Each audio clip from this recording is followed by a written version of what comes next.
Standard et genre. Un cadre d'échange dédié à la promotion des droits humains. Standard et genre. La voix accordée à toutes les couches sociales.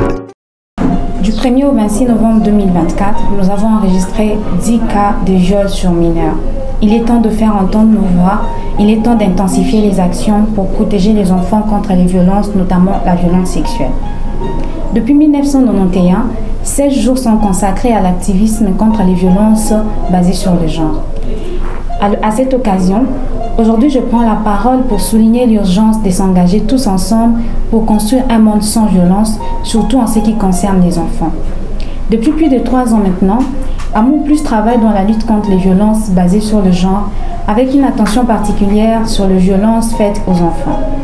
Mais cette année 2024 a été marquée par une recrudescence inquiétante des signalements, notamment en matière de violences sexuelles et de violences conjugales.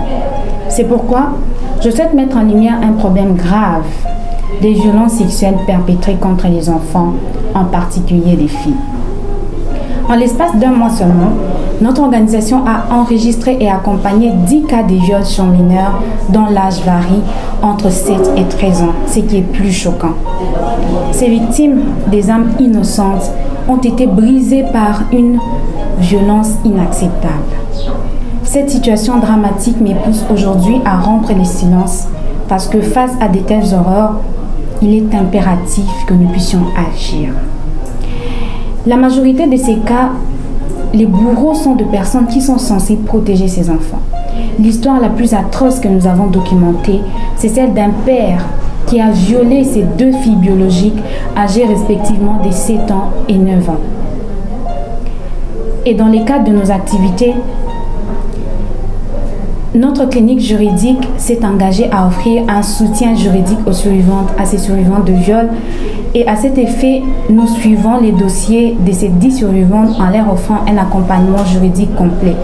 Nos avocats, des personnes dévouées, suivent de près chaque dossier et une collaboration avec les services judiciaires permet de garantir que les droits de ces victimes soient respectés à chaque étape de la procédure. À notre actif, nous avons déjà obtenu 2 condamnations et cela marque une étape importante vers une justice équitable. D'autres dossiers sont en phase d'instruction devant les parquets, ce qui prouve un engagement à poursuivre chaque cas jusqu'à son aboutissement. Amour Plus accompagne également toutes ces survivantes pour la prise en charge médicale et le soutien psychosocial pour leur permettre de se relever et retrouver leur dignité. La protection des enfants, en particulier des filles, doit devenir une priorité absolue pour tous. La prévention des violences sexuelles exige une mobilisation collective. Il est donc indispensable que tout le monde, ça veut dire le gouvernement, les organisations de la société civile, les Nations Unies, les leaders communautaires et chaque communauté prennent leurs responsabilités. Alors, dans cette lutte, 2 choses sont à déplorer. La première, c'est la non-dénonciation. Vous savez, on souffre de cette situation parce que les communautés, les personnes, les familles décident de se taire, soi-disant qu'ils veulent protéger la dignité de leurs enfants et refusent de dénoncer. Aujourd'hui, certains bourreaux circulent librement dans la société, dans la communauté, simplement parce que des familles ont refusé de dénoncer.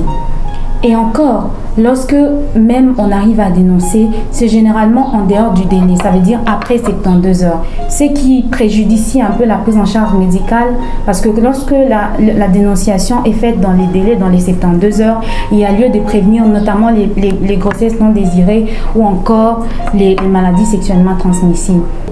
C'est ici l'occasion pour moi de saluer la bravoure des habitants du village Vandanda qui ont eux-mêmes arrêté un bourreau qui a abusé d'une fille de ces villages et l'ont gardée jusqu'à ce que l'information nous parvienne.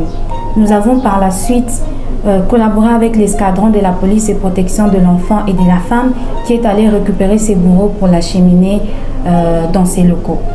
J'encourage donc toutes les communautés à emboîter ces pas afin de contribuer à la réduction des cas d'impunité liés aux violences sexuelles. La deuxième situation qu'on aimerait déplorer, ce sont les arrangements à l'amiable. Plusieurs familles et communautés décident de se taire et faire des arrangements à l'amiable, soi-disant pour préserver la paix et la dignité de leurs filles. Entre-temps, les bourreaux circulent librement et plusieurs autres filles sont exposées. J'aimerais que vous sachiez que lorsque vous dénoncez un bourreau et qu'un bourreau est derrière les barreaux, c'est des milliers de femmes et de filles que vous protégez contre la violence. Ensemble, continuons de sensibiliser nos communautés contre ces pratiques destructrices, mais aussi d'appliquer des sanctions sévères et exemplaires à l'égard des bourreaux. Nous continuons à nous battre pour empêcher que de telles tragédies ne se produisent, car pour nous l'idéal, c'est un monde où il n'y a ni victime ni survivant, juste un monde simplement dépourvu de violence. Unissons-nous tous pour faire de ce rêve une réalité.